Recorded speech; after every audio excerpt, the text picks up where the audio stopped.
السلام عليكم، مرحبا بكم في قناتي، واش راكم؟ إن شاء الله تكونوا مهنيين. في هذا الفيديو حبيت نوري لكم طريقتي في صنع العسل. أول حاجة بسم الله والصلاة والسلام على رسول الله الكريم. إن شاء الله اللي أول مرة يزوروا قناتي تشتركوا في القناة وتفعلوا الجرس ليصلكم كل جديد. إن شاء الله نتمنى تعجبكم القناة، هذا الشيء أولا، تعجبكم القناة وتشتركوا فيها يا رب.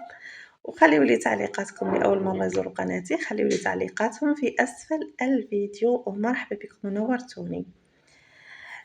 في هذا الفيديو حبيت نوري لكم طريقتي في صنع العسل. شوفوا كيف خرج رائع جدا ما شاء الله. الكولير تاعو والله عاقد، جا يعني مليح برك، ماشي عاقد بزاف وماشي خفيف بزاف. الكولير تاعو ريحته ما شاء الله. هنا واش نحتاجو زوج طاوات وكاس اللي باش نكيل به السكر وحبة قارص. هنا نكيل كاس سكر نحطو في طاوة وكاس سكر نحطو في طاوة، وطريقة ساهلة بزاف، ركزوا برك فقط، ما فيها حتى تعقيد، بسيطة جدا جدا، والفيديو يعبر عن نفسه. نقدر حتى أنا نسكت وما نهدرش وكل شي واضح في هذا الفيديو.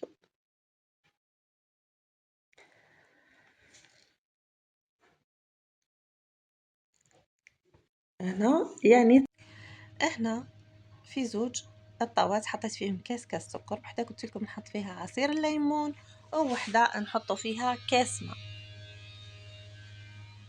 هذه نحط فيها كاس ماء، كاس سكر، ونحط عليه كاس ماء ونحطوها على النار. واضح جدا. احنا نبداو غير نخدمو بالكاس، خدمو غير كاس يعني ما ديريش كميه كبيره، تبداو غير بالكاس يعني كميه صغيره، وتشوفي اذا نجح لك باش تقدري تعاودي ديري كميه اللي بغيتي نتي. احنا نبداو بكاس سكر، وحده حطيت عليها كاس ماء وحطيتها تغلي حرك. وهنا هذه تحطي لها شويه ليمون، حطيت لها هنا عصير ليمون، عصرت حبه، تقدري حتى ديري نص يعني بزاف نص. خلطت السكر مع العصير مليح وحطيها على النار، نقصيلها شويه، تحطيها على النار وتكون ناقصه شويه، نقصيلها شوي وخليهم يغليوا.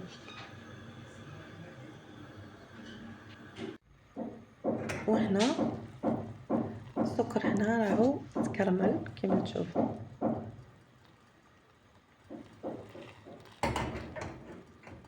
يعني بلا ما تحركي بمغرفه، خليه على النار، حركي الطاوه فقط.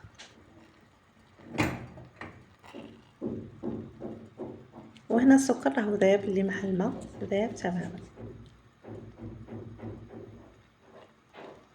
من احسن انك تخدميهم في نفس الوقت، هكا في نفس الوقت مع بعضها.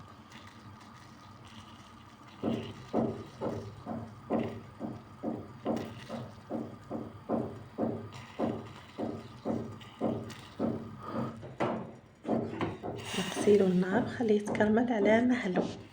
هنا نفرغ هذاك السكر اللي ذاب مع الماء، نفرغه على السكر المكرمل، نفرغه عليه ونخليه يغلي شويه. هنا ما تخليهش يغلي بزاف، خليه ممكن 2 دقائق، حسبي 2 دقائق ونحيه على النار، خليه يغلي شويه مع بعضه، يتمزجوا مع بعضهم حوالي 2 دقيقة فقط. هو هنا تحسيه خفيف بزاف، تحسيه ماء، بصح هو كي يبرد راح يعقد وحده يخدر، يعني مش تخثريه هو على النار، مستحيل هكذا كيف يفسد لك العسل تاعك. بعد ما يبرد راح يعقد وحده.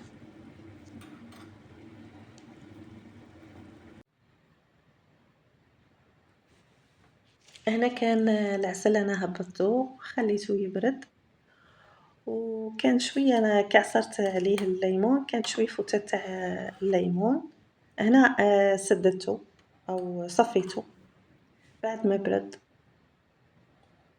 لازم تصفيه في صفايه تحديد. إذا كان سخون صفيه في صفاية حديد عفوا، وإذا كان بارد حتى إذا كانت عندك غير صفاية تاع بلاستيك خليه حتى يبرد.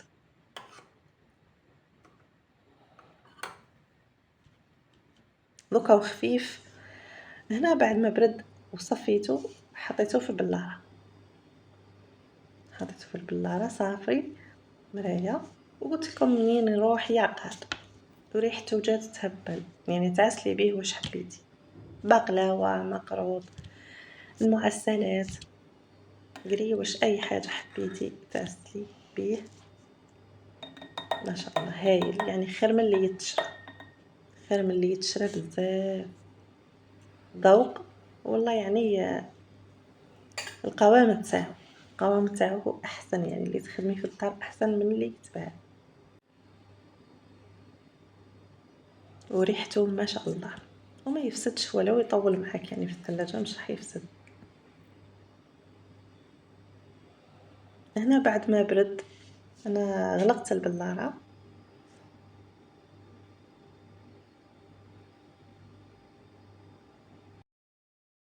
وهذا الشكل تاعو النهائي حبيت نوريه لكم هنا، والسلام عليكم.